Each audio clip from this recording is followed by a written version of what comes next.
Hello everyone! I'd like to start by introducing myself. My name is Eliza Broncano and today I'll be discussing about email and web privacy. What is email privacy? Email privacy refers to keeping emails secured, either while in transit or while they're stored in a server.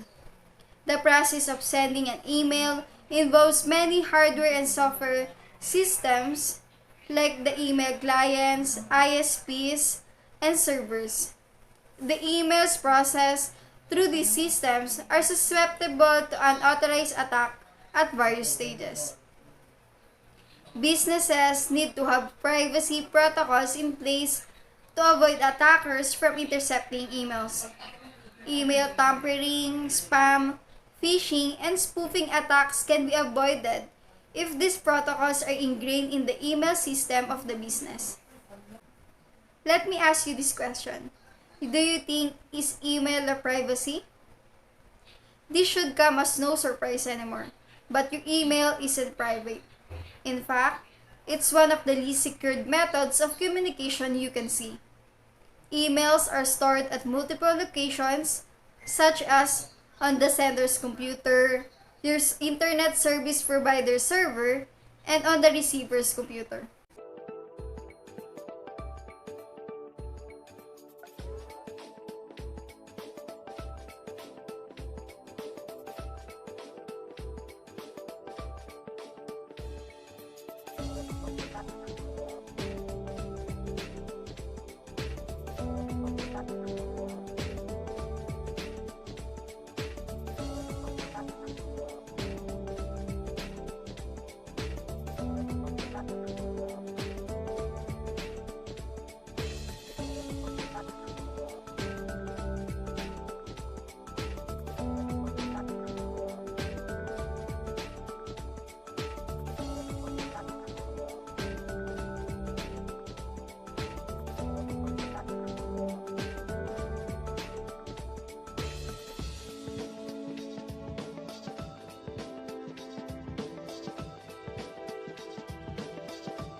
Here's the 5 tips for keeping your email safe.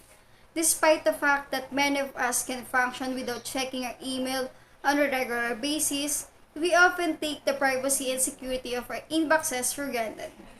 But if there's one thing we learned from the Sony Pictures hack, it's that email is a prime target for hackers and data thieves.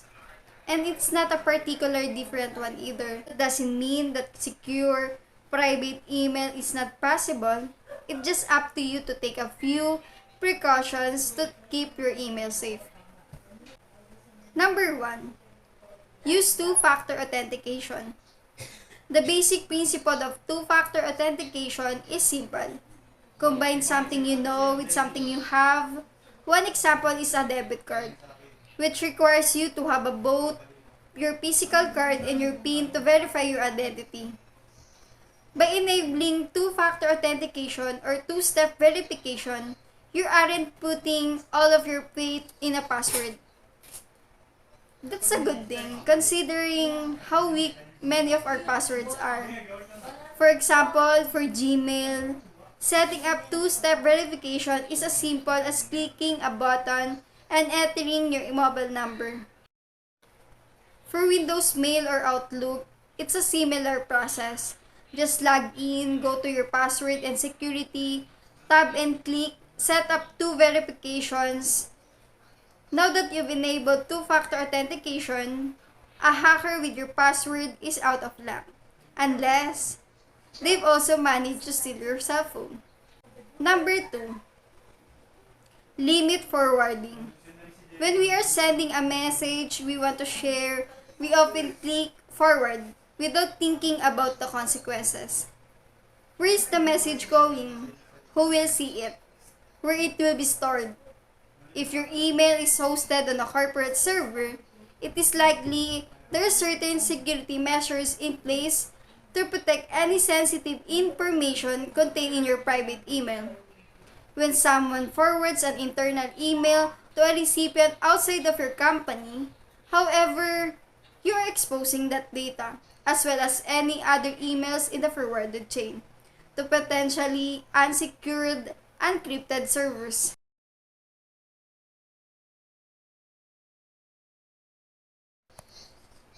Number 3. Set expiration dates on your messages. While some of us can stand a messy inbox, the average user doesn't bother cleaning up their private email, often seeing deleting email as a waste of time. Considering more than 50% of us receive at least 10 to 11 emails a day. Can you blame them? That means that any sensitive information you send to a client could very well be sitting there months later. At that point, you no longer control the fate of your data. Number 4. Understand your service provider's TOS. Your email provider's terms of service can tell you a lot of more than their media interviews and advertisements can. For starters, I let you know what kind of security they are offering you. Are they encrypting messages on their server? Do they have protections against brute force attacks? Is there any guarantee that your data is being protected? While you might think your email provider has your best interests in mind, there's a good chance that they don't have the same expectations you do. Number 5. Encrypt your email. The best way to keep your private email away from prying eyes and hackers is to use encryption. Encryption protects your private email by jumbling up your messages, making them impossible to decipher unless you explicitly authorize someone to read them.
Let's proceed about what is web privacy.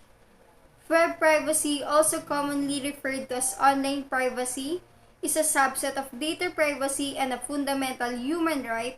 Basically, it refers to the personal privacy that you're entitled to when you display, store, or provide information regarding yourself on the internet.